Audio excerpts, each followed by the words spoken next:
국회가 오늘부터 3주 동안 국정감사에 돌입했습니다. 윤석열 정부 들어 열린 첫 번째 국감인데요. 이번 국감은 윤 대통령의 순방 외교부터 문재인 전 대통령의 감사원 조사 요구까지 여야 신경전이 극에 달할 전망입니다. 정쟁 국감이 아닌 민생 국감이 될 수 있을지 우려하는 목소리가 큰데요. 젊은 시각을 가진 정준호 변호사와 정치권 얘기 나눠보겠습니다. 안녕하십니까? 안녕하십니까? 네, 오늘부터 이번 정권 들어 첫 번째 국정감사가 시작이 됐는데요. 정권 교체 이후에 처음으로 이제 국정감사가 열리면서 여야의 좀 관전 포인트는 좀 서로 다를 것 같거든요. 어떤 쟁점들이 있을까요?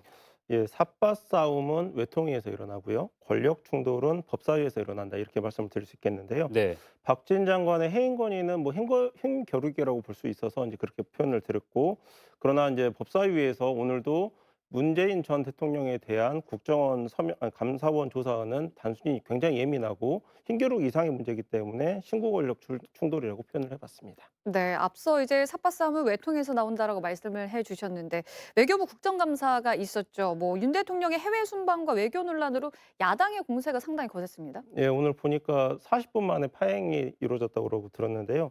제가 지난주 방송에서 여야의 그 전선 형성 능력이라는 이제 단어를 썼었는데, 박성재 MBC 사장의 사태가 아닌 김진표 의장의 이제 사태로 여권에서 맞불을 났거든요. 그래서 이걸 보면서 굉장히 좀 예상 외라는 생각을 했었는데, 네. 박성재 MBC 사장의 사퇴 연계로 만약에 여론몰이를 했으면 양상이 달라졌을 것 같은데, 확실히 예전만큼 그 태극기 부대라든지 이런 이렇게 골수 여론 형성층이 없어지다 보니까 여권에서도 좀 다른 국면이 전개가 되고 있는 것 같습니다. 네, 변호사님께서 이 단순히 힘겨루기 이상이라고 말씀하셨던 게 서해 공무원 피격 사건 관련해서 문재인 전 대통령에게 서면 조사를 요구했던 이 사안인데 이 신구 권력 대립 양상을 좀 어떻게 보고 계신가요? 사실상 이제 국정감사에서 문재인 정부의 실책을 언급할 수 있는 국정감사는 올해가 처음이자 마지막입니다. 그런데 이 내용을 보면은 생각보다는 여권에서 문재인 전 대통령 개인 본인에 대한 약점을 잡는 거는 좀 예상보다 좀 낮았다라는 생각을 좀 들었는데요. 네. 어차피 조사는 불발로 끝나겠죠. 그렇지만 실질적인 이제 문재인 전 대통령에 대한 책임 규명보다는 다음 주에 이제 감사원에서 중간조사 발표를 하고 있다라고 이제 예정이 돼 있다라고 하는데, 문재인 전 대통령에 대한 어떤 공범 프레임으로서 좀 여론 환기를 좀 도모를 하는 것 같습니다. 당장 이걸 통해서 윤석열 대통령이 이제 얻을 수 있는 거는 과거 이제 이준석, 이재명 대표에 대한 뭐 상대방으로서의 이제 윤석열 대통령의 이미지가 있었는데, 이것을 좀 희석을 시키면서 그 윤석열의 상대방 신구 권력 충돌, 전 대통령과 현 대통령과의 갈등을 통해서 이런 부분을 좀 만들어낼 수 있을 것 같습니다. 감사원 서면 조사가 이제 2017년도에 문재인 대통령이 이제 대통령 당선된 이후에 국정감사에서 그 이명박 전 대통령에게 4대강과 관련한 이제 서면 조사를 한 게 있었는데요. 우연의 일치일지 모르겠지만은 이명박 정권 시절에 그 이명박 전 대통령에 대해서 했었던 어떠한 그 기술들이 반복이 돼서 이렇게 진행이 좀 되고 있는 게 이치롭습니다. 네. 그런데 뭐 여든 야든 뭐 국민의 입장에서 상당히 답답한 게 여야 모두 민생을 최우선으로 두겠다라고 하지 않았었습니까? 근데 사실 지금 보이는 행태들을 보면 사실 뭐 민생보다는 이권 다툼이라고 해야 될 것 같은데 어떻게 생각하십니까? 민생과 관련해 가지고 이제 여야 전성이 형성이 되면은 여권에서는 이른바 저 기재부 출신들이 나와서 예산, 재정 문제를 통해 가지고 이렇게 언급을 하는 좀 방어하는 모습이 될 거라고 예상을 했었는데, 야구로 치면은 불펜 투수가 이제 몸을 풀지 않아도 될 정도로 양 팀 타자들이 좀 부진한 상황들이 좀 연출이 되고 있는 거죠.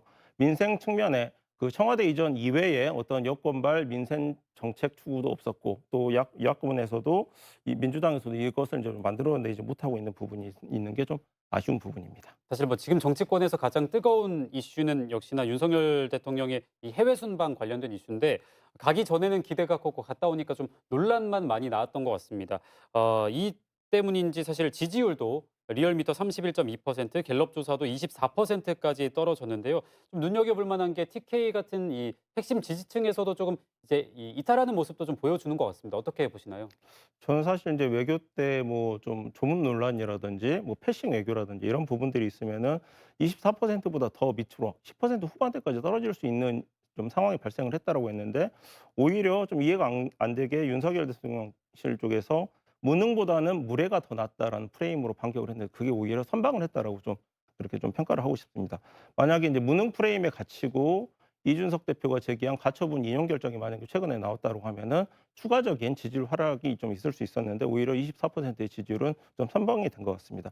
40% 지지율을 회복하기 전까지는 윤석열 대통령 쪽에서는 편가르기와 진영 결집을 좀 시도를 할 가능성이 높은데요. 사회 표격 관련해 가지고 문재인 전 대통령에 대해서 감사원 조사를 시작을 한 것도 이런 좀 맥락에서 보실 수 있을 것 같습니다. 네, 일각에서는 뭐 이 지지율의 하락 이유를 뭐 정부와 여당의 태도를 지적하는 사람들이 많은데 그럼 변호사님께서는 뭐 그래도 무능보다는 무례가 좀 지지율 방어에 성공적이었다 이렇게 보시는 건가요? 예, 사실 이제 저 개인적으로는 이제 한동훈 장관을 임명을 했을 때 그 민주당에서 전 정부에서 가장 많이 나왔던 키워드가 내로남불이었거든요. 그래서 한동훈을 앞세운 어떠한 그 원칙, 법 원칙적 우월성을 내세워 가지고 민주당의 내로남불 비판에 대해서 좀 차별성을 좀 꾀하지 않겠냐라고 생각을 했었는데 네. 아직 그런 모습들이 좀 반복이 되지 않고 있거든요.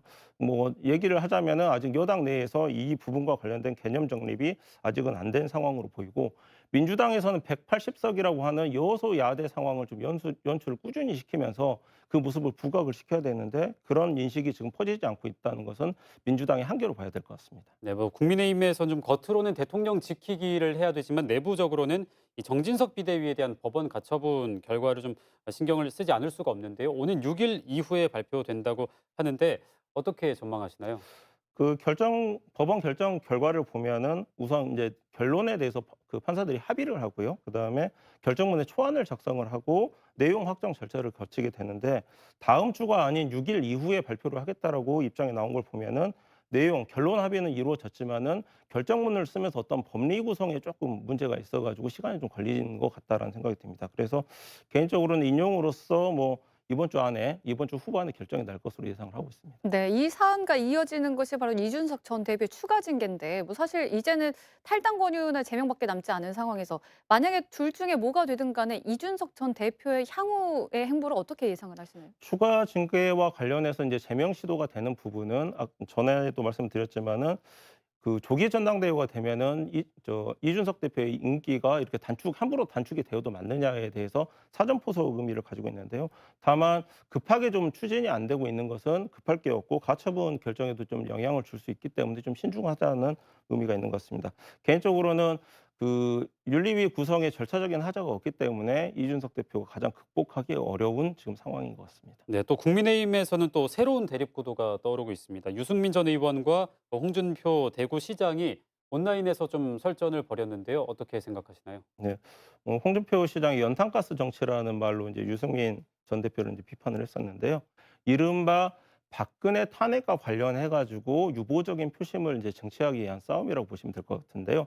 홍준표 대표는 이제 대권 주자도 해 봤기 때문에 보수의 적자, 나는 당을 떠나지 않고 박근혜 탄핵 상황에서도 당을 지켰다라는 이 부분을 부각하는 좀 사전 포석이 돼 있는데 박근혜 탄핵과 관련해 가지고 유승민 대표는 굉장히 좀 원죄론이라든지 이런 좀 한계가 좀 있습니다. 이런 부분이 이제 유승민과 이준석의 좀 본질적인 차이점이라고 볼 수가 있는데요. 이준석 대표 같은 경우에 있어서는 전당대회 출마해 가지고 대구에서 이제 박근혜 탄핵의 강을 건너자, 극복을 하자라는 얘기를 자신 있게 얘기를 할 수 있지만은 유승민도 유승민 대표의 경우에는 그렇지 못하고 있습니다.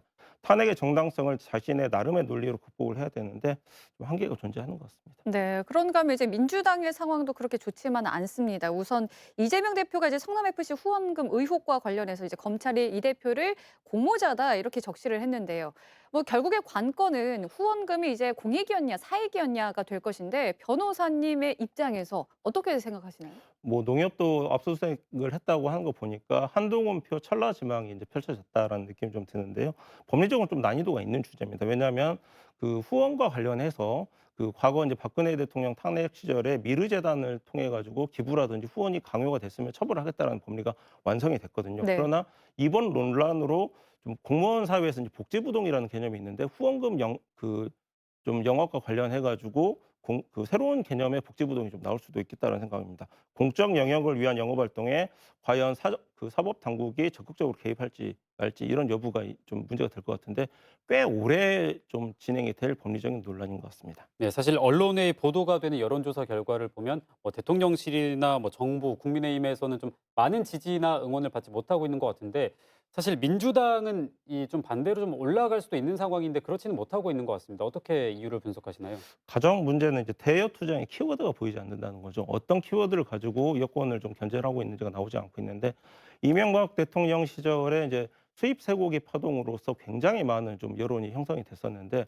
민주당에서 자생적으로 이런 이슈를 만들어내지 못하고 수입 쇠고기 파동과 같은 이런 외부적인 상황을 좀 기다리고 있는 거 아니냐라는 이제 상황이 좀 반복이 되고 있습니다. 이재명 대표가 전당대회에서 독주할 수 있었던 부분은 180석을 가지고도 이런 이슈를 파이팅을 못하는 부분에 있어서 이재명은 좀 다를 것이다라는 생각이 있는데 이재명 대표가 당대표가 된 이후에도 이러한 좀 이슈 파이팅 능력을 보여주지 못하는 상황이 장기화가 된다라고 하면은 이재명 개인에 대한 지지율도 굉장히 좀 하락세로 돌아서지 않을까라는 생각을 해봅니다. 네, 이제는 여야 모두 정쟁을 그만두고 좀 건설적인 비판이 좀 나왔으면 좋겠습니다. 오늘은 젊은 시각을 가진 정준호 변호사와 정치권 얘기 나눠봤습니다. 오늘 말씀 잘 들었습니다. 고맙습니다. 감사합니다.